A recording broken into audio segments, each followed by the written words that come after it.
Hello and welcome back to Quest 64. I have made it back to the inn and we can now board the ferry. We will now be leaving Dondoran Flats. We've been here for a couple of videos and it's about time that we leave and get out of this place. We'll be going back to Glencoe Forest at a later date, and if we ever need to return, we do have wings.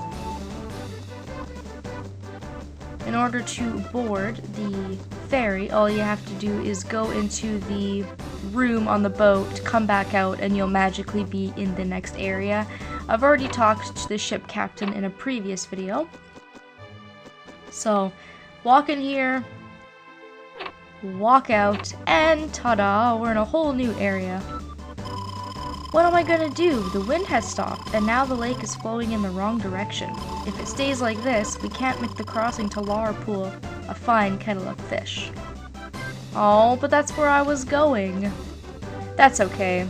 He says we can't get to Larapool, but we can get there by foot, and it's actually a very, very short walk. So once you get here, if you come to this little cottage and talk to this old woman, we haven't seen any ferry passengers for a long time now. If you'd like, laddie, spend the night here and rest yourself. So you can use her as an inn, if you feel like it, but there's no items or anything to collect. She's just some nice old woman who wants you to stay at her house, or offers you to stay at her house, I do suppose. So in this area, we're going to be seeing a bit of a mixed bag. We have one old enemy, I do believe, which is the werehair. And the rest of the enemies are new, and we'll be seeing these guys for quite a while until we get to our next dungeon, which I'm not looking forward to because it's very boring, it's very long, and it's very hard to get through. But I will bitch and moan and complain about that later. For now, just figured I'd give a little bit of an introduction to these enemies. Again, a lot of them are wind users. There's a couple of fire enemies in this area. We're going to start seeing enemies more and more start to use all four of the elements, but it's still very, very wind heavy. As you can see, these gremlins can take quite a beating, but they're not very strong. Now that one just froze me, which kind of sucks. I guess I'll have to use a wind cutter and hope it hits one of them. I actually have the ability to use the spell that he used. Actually, it's called Ice Wall, and if you do use it, it has a chance to freeze an enemy in place, and likewise, it can also freeze Brian in place. And the amount of turns that it takes you to unfreeze, I think, is just random. So, if you're frozen or you're stuck in place, you cannot move at all. You can't even stand in place and turn directions. So it's kind of difficult because if you're faced in the complete opposite direction of the enemy, you might be in trouble. Which is why Wind Cutter is nice, because it kind of goes wherever it wants, as opposed to a lot of other spells where you have to actually point it in the direction that you want it to go. Whew, okay, that was quite the battle. That took a little bit out of me, but that's okay. That's what I have healing magic for. And there are two spirits in this area. If you go across the first bridge and you take a sharp right, and then you come up this hill, the first one's up here. And I'm going to put it into rock. It's actually funny, you might not be able to see it on the recording, but if you look straight across to the northwest, you can see the next spirit in the distance. Very, very faintly, but it is there, you can see it, so that's kind of cool. So these are ghost hounds. These are basically a stronger version of the hellhounds that we saw. And I can use Water Pillar level 3, which is sweet. It's one of the higher level spells, just like Wind Cutter level 3. And it's not super terribly effective, but I figured I would show that off, especially on a fire enemy. For some reason, hounds always give me a lot of trouble. They are not my favorite enemy to face at all. They're really quite ruthless with their fire attacks. So I'm putting myself at a little bit of risk here by fighting 3 of them at the same time. I would say, especially if you haven't grinded as much as me, that if you run into a group of 2 or more of these, I would probably just run away. Because as you can see, they're doing nearly 10 damage a turn, and there's 3 of them, or there were 3 of them. So don't be afraid to run away. Because I just might die here if I don't manage to get enough damage in on this guy. But I'm a bit of a risk taker, and I'm a little cocky, so I just decided that I was good enough for that, and I actually managed to do okay. Barely, I made it out by the skin of my teeth, but you know.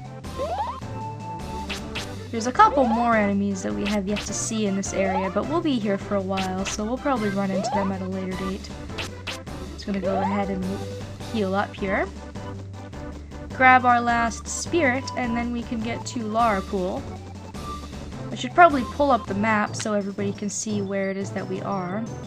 The werehairs are returning, and they have not leveled up at all, so I don't know what the point of putting the werehairs in this area was, because they're so weak. They're as weak as they were in the beginning of the game.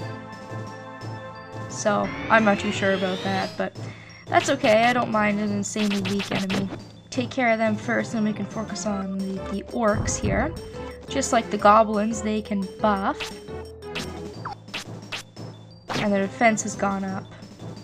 But that shouldn't be too much of a problem. I don't think they'll be too difficult to defeat anyways.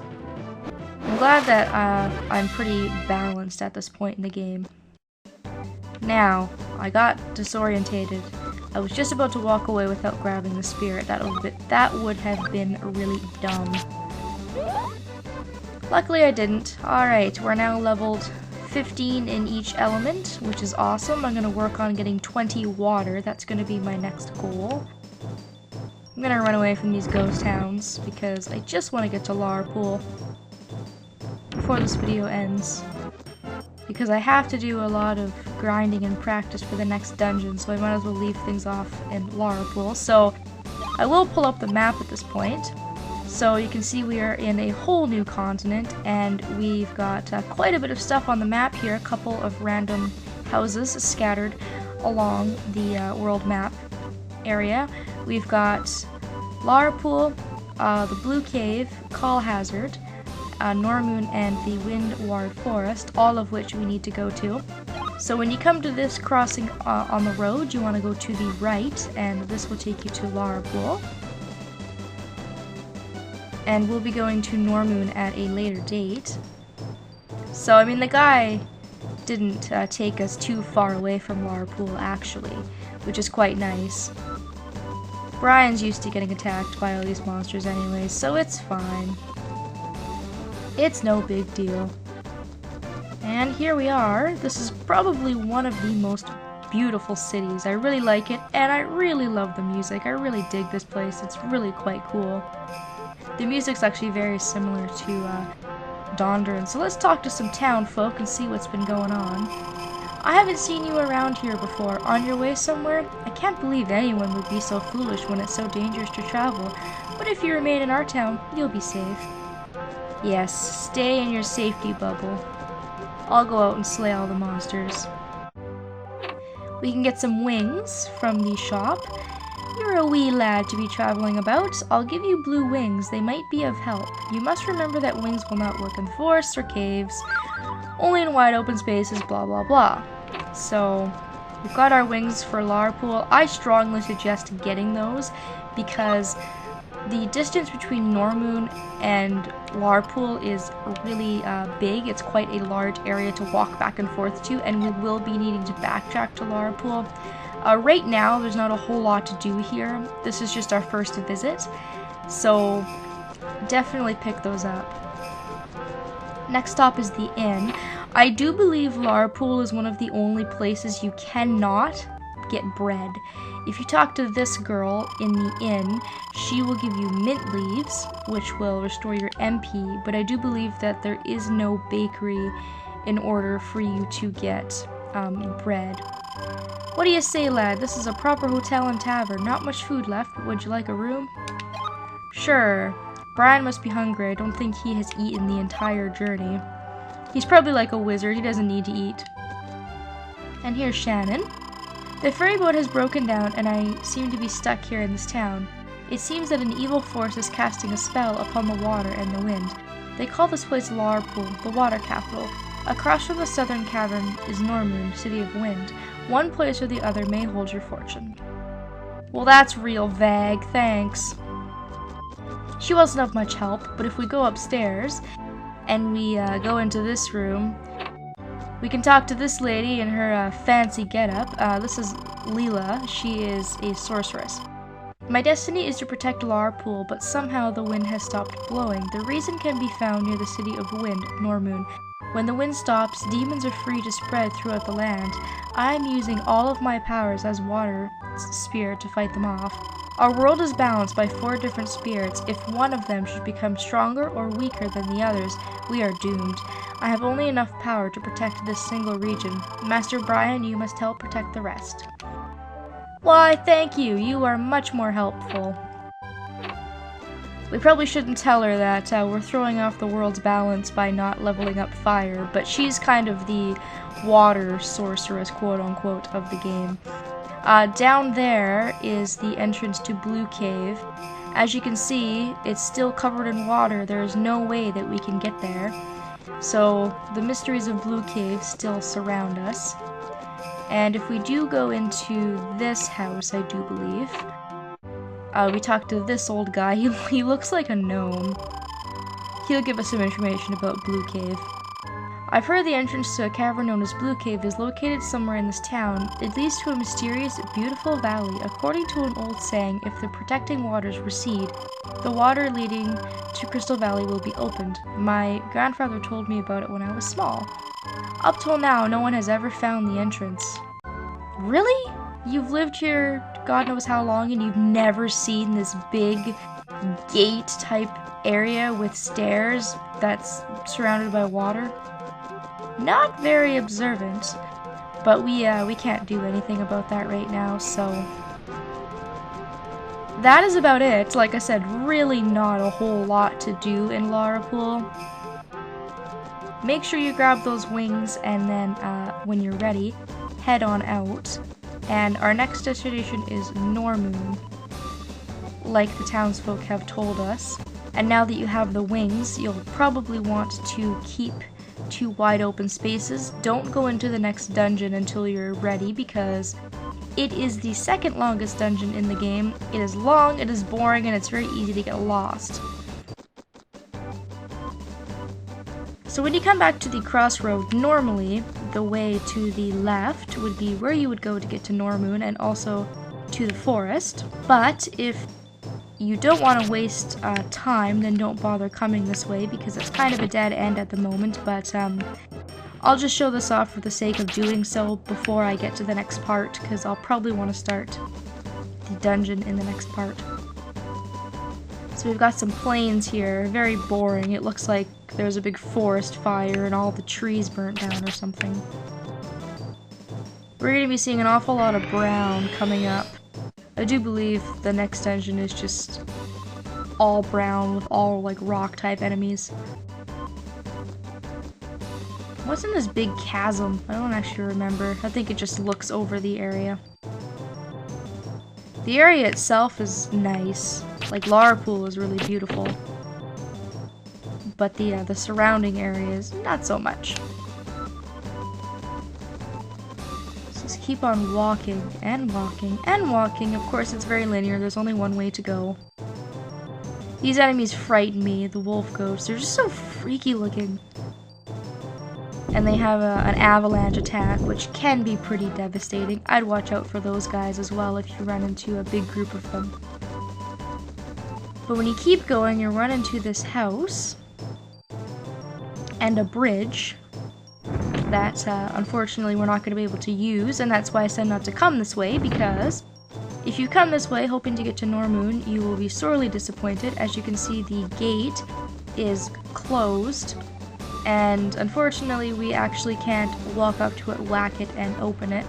the place is just closed for the time being until we fix everybody's problems. So if we talk to these guys in this house, hut here, they'll give us a little bit of insight as to what's going on. You want to travel on, little one? Well, it's impossible. The bridge is down and it'll take a while to fix. The only way for you to get to Normoon is to go by the way of Cull Hazard Cave. From this point on, we'll be entering the Windward Forest, but we hear that a suspicious magician has shown up. He has the power to control the wind and probably was the one who blew down the bridge.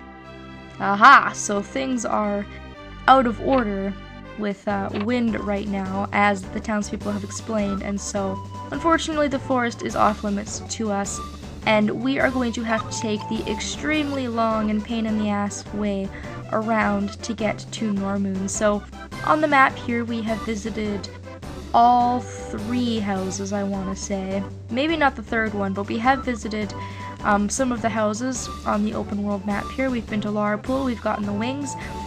We need to go to Blue Cave at a later date, and our next destination is going to be Cull Hazard, which should take more than one video actually, because it's just so damn long. So I will do a little bit of practice, find my way around there, and in the next video we will start and we will continue on in our adventures. So thank you for watching, everybody, and I hope that I will see you next time.